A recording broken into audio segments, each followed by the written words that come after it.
толкова деца.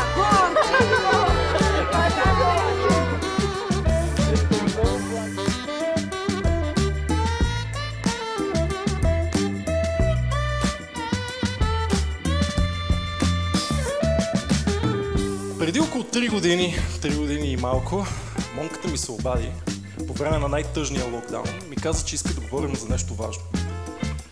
Видяхме се и той ми разказа, че е успял да намери едно прекрасно момиче. Аз питах, къде намери в този локдаун? Всичко е затворено, къде намери това прекрасно момиче? Той ми каза Tinder. Ако някой ме беше попитал преди 5 години, кой от всичките ми приятели има най-малък шанс да намери половинката си в Tinder, това със сигурност щеше да е монка.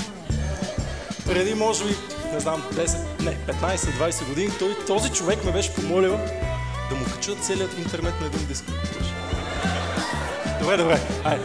Това последното не беше точно истина, но това си е моята реч и мога да си говоря в крайна сметка каквото си иска.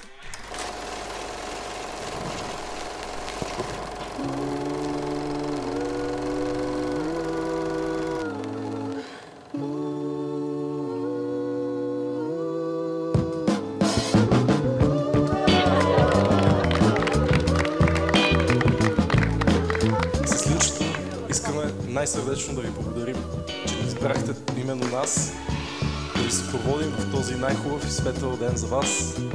Тази нощ е за вас. Благодарим ви. На здраве!